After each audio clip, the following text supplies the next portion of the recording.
Welcome to another episode of Review Advent Calendar 2022, and this time around let's check UMake's Darling. This was a suggestion by saltyreggie. So let's check this song that it's been a while since I listened to it. I do know that UMake are all about creating sweet songs, so Darling is going to be a sweet one. So let's check this song.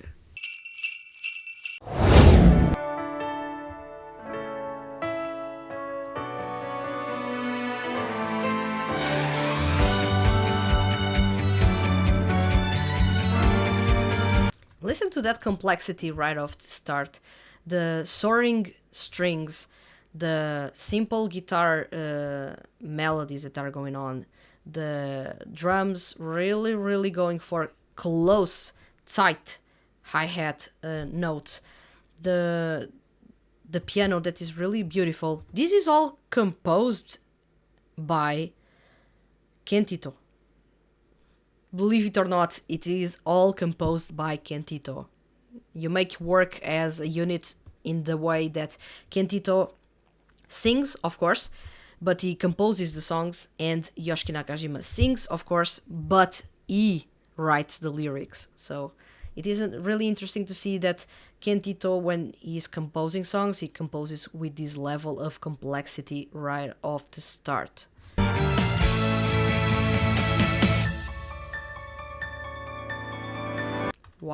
Almost like twinkling stars in the background. Pizzicato strings. Pizzicato strings. Going on top, or I would say in the background of the drums. The drums are really bassy.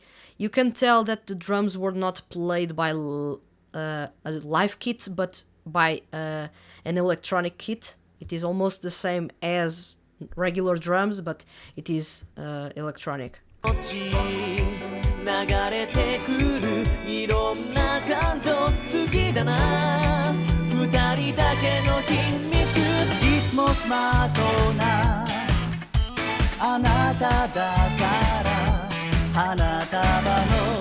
It got really funky, really fast, and I do love that a whole lot. The punchy bass line, the funky guitar riffs, the beat that now is perkier, and it is a really nice contrast to that intro that was a bit melancholic in a way. Right now it is really perky and upbeat, really punchy and warm at the same time.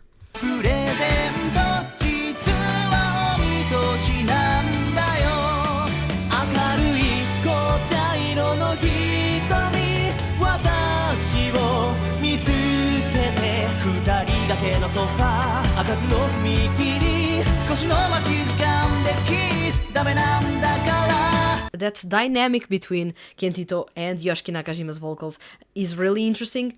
I'm still going to say that I'm not really used to the fact that Yoshiki Nakajima's real vocal range is that of a tenor, and that he actually, his normal singing voice is higher than the one that he usually uses for most 2D music projects. So it still sounds a bit weird to me whenever I listen to him singing in this natural vocal range. I'm used to him being almost like a bass or a true baritone that he can do really well, both as versatile as he is as a singer. At the same time, that complement between the two tenors, but the two tenors having completely different control of their vocal ranges and having a different range even within their tenor range is quite interesting. Kentito is usually more, he tends to go higher. He has a wider vocal range than Yoshiki Nakajima has, or at least has showed more of that range in the last couple of years than Yoshiki Nakajima. But still, Yoshiki Nakajima is quite the beast when it comes to capturing and learning styles of singing, and he can actually perform just like Gakt, and you wouldn't almost notice the difference. It's crazy. And of course you have Kentito that has the technicality that can make him pull off strange notes and strange vocal progressions.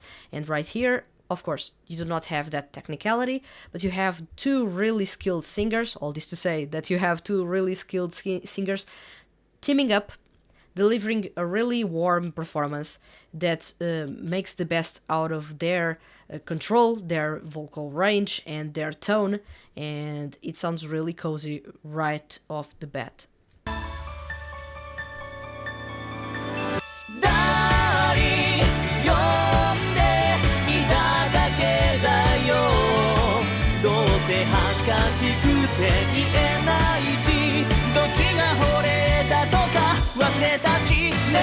That bass line is really punchy. I'm really enjoying it. The fact that this type of song, usually more on the cute side, more on the warm and fuzzy side, usually does not focus that much on having its bass sound stand out. But actually, you do have bass standing out, and you do have it taking the lead in that song, although the splashy drums are also shining quite a bit. I feel like the vocals get a bit buried in the background in the chorus, but that's a small detail.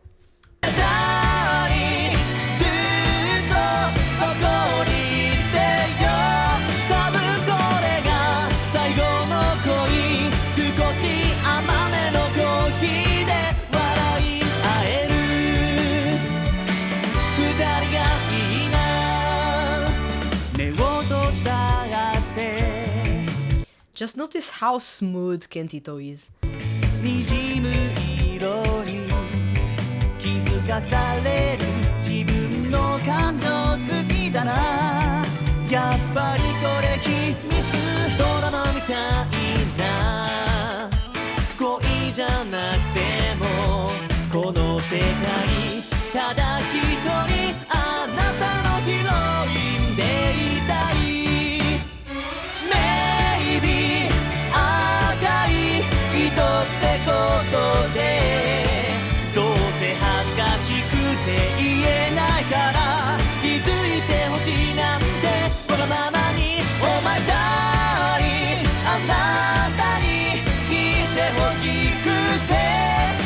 Their harmonies really stand out, but I feel like in a way the vocals weren't meant to be almost like they are being screamed.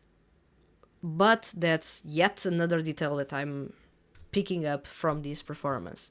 It sounds a bit like they are being screamed, and maybe what should have been done is to lower a little bit the levels of the instrumental and raising a little bit the volume of the vocals instead of screaming through the song. It sounds almost like they were listening to the song really loud on their headphones, on the monitor headphones, and they were screaming through the song. It sounds a bit like that, at least from Yoshiki Nakajima's side, not necessarily from Kentito. It sounds a bit more contained in this performance.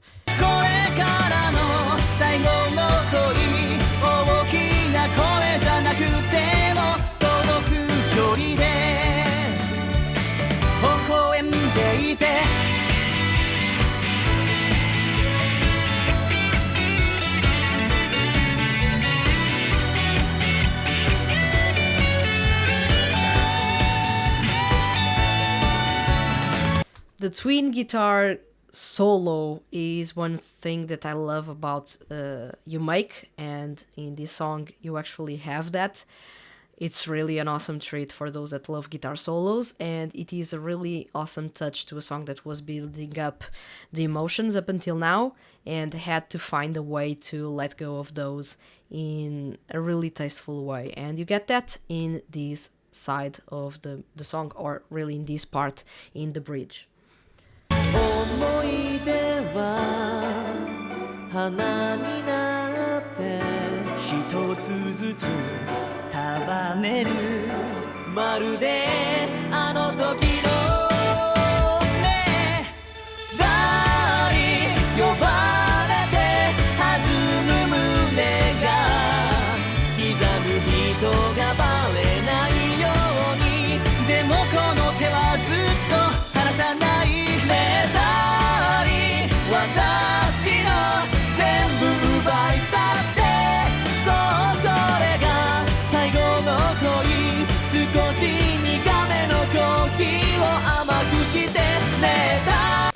pay closer attention to the bass line. The bass line is really in the style of 70s disco.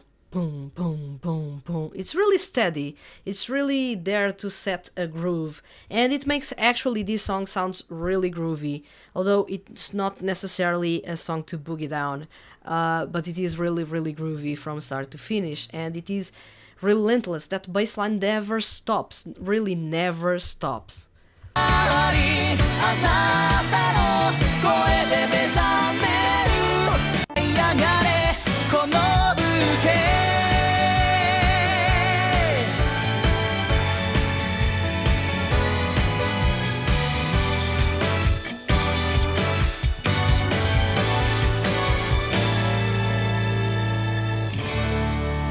Sweet as you can get. This really is an awesome song by UMake. It is not a song that you would say usually that is insanely technical. It is not a song that is overly complex. It is not a song made you to overthink. So this is a song in which you do not get as many comments as you would usually get from me. It is simple. It is sweet. It is a song to dedicate to those you love. So that's perfect for this time of the year. And that sweetness really shows in the music that UMake actually makes. It's not necessarily about this song. UMake's repertoire is filled with sweet songs, so they have that edge to themselves, and I do enjoy that edge a whole lot. Of course, that's not necessarily the type of music that I listen to a lot of times or all the time, but it's good to, from time to time, listen to these kinds of songs that are more laid back, sweeter, and just to show appreciation to yourself or to others that you actually love. It's really, really awesome, and I felt this is a song that you should at least check out for once or one time, and then actually dive into the repertoire that UMake has. They are really all about their pop rock sound, so they do not stray that much away from pop rock. They have played around a little bit with jazz, but that's the furthest that they have gone up until now, at least. And of course, they are really, really talented. The band is, of course, experiencing a hiatus because Yoshiki Nakajima is focused on Sir Vanity, and Kentito actually made a solo debut recently, so they are both focused on their individual projects. Thank you to saltyreggie for the suggestion. This was really a sweet song, a really good one to stop a little bit and listen to together. So thank you very much for the suggestion, and thank you very much for watching this episode, and I'll see you guys soon.